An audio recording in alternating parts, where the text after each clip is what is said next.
দিল্লির সাম্প্রতিক বিস্ফোরণ গোয়েন্দাদের সামনে একটি নতুন প্রশ্ন তুলে দিয়েছে। ইসলামিক জঙ্গি গোষ্ঠীগুলি যেখানে সাধারণত আরডিএক্স ব্যবহার করে থাকে, সেখানে এবার কেন ব্যবহার হলো সাধারণ অ্যামোনিয়াম নাইট্রেট? তাহলে কি সন্ত্রাসীরা তাদের কৌশল বদলেছে, নাকি এর পেছনে আছে আরও ভয়ঙ্কর হোয়াইট কলার টেরোরিজমের নতুন স্ট্র্যাটেজিক নেটওয়ার্ক? তাহলে আসুন জেনে নিই কারণগুলি। প্রথমত, আরডিএক্স হলো একটি মিলিটারি গ্রেড বিস্ফোরক যা সীমান্ত পেরিয়ে Pakistani network, ISIS supply line বা আফগান পথে জঙ্গি গোষ্ঠীগুলির কাছ থেকে আসত।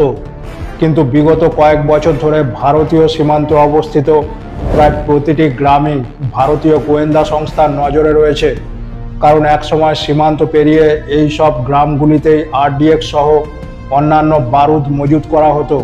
কিন্তু বর্তমানে ইন্ডিয়ান ইন্টেলিজেন্স এজেন্সির তৎপরতায় এই বারুদ বা আরডিএক্স এর ট্রানজিট রুটগুলিকে সহজে ট্র্যাক করা সম্ভব হয়েছে। তাই ভারতের ভেতরে আরডিএক্স এনে হামলা করা মানে টেরোরিস্টদের কাছে এখন একটি বিশাল ঝুঁকি। এর বিপরীতে অ্যামোনিয়াম নাইট্রেট হলো সহজলভ্য একটি কেমিক্যাল কম্পাউন্ড।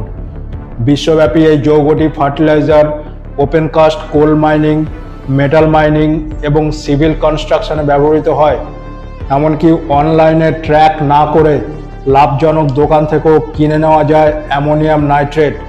যারা সমাজের উচ্চশিক্ষিত সম্মানিত হোয়াইট কলার নেটওয়ার্কের সাথে যুক্ত, তারা খুব সহজেই এই ধরনের কেমিক্যালকে সংগ্রহ করতে পারে কোনো রকম সন্দেহ না জাগিয়ে, এবং যে কোনো প্রচলিত বিস্ফোরকের তুলনায় অ্যামোনিয়াম নাইট্রেটের খরচ অনেকটাই কম।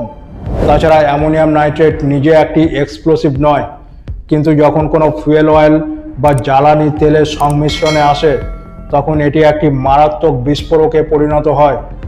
আরডিএক্স এর প্রভাব এতটাই শক্তিশালী এবং বিস্তৃত যে এটি ট্রান্সপোর্ট করা খুবই কঠিন আজকের দিনে। কিন্তু অন্যদিকে অ্যামোনিয়াম নাইট্রেট দিয়ে মিডিয়াম ইন্টেন্সিটি ব্লাস্ট করলেও বড় শহরগুলিতে আতঙ্ক তৈরি, মিডিয়া শোরগোল এবং নিরাপত্তা কাঠামোতে চাপ তৈরি করা সম্ভব, এবং এটাই এই হামলার উদ্দেশ্য বলে মনে করা হচ্ছে। আন্তর্জাতিকভাবে জঙ্গিরা আগের মতো নিয়মিতভাবে আরডিএক্স ব্যবহার করতে পারছে না।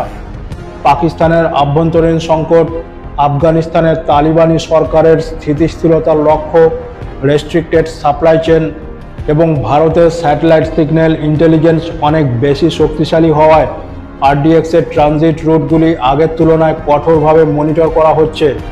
তাই জঙ্গি গোষ্ঠীগুলি আরডিএক্স এর বিকল্প রাস্তা হিসেবে কেমিক্যাল বেসড ইম্প্রোভাইজড এক্সপ্লোসিভ ডিভাইসের দিকে ঝুঁকছে।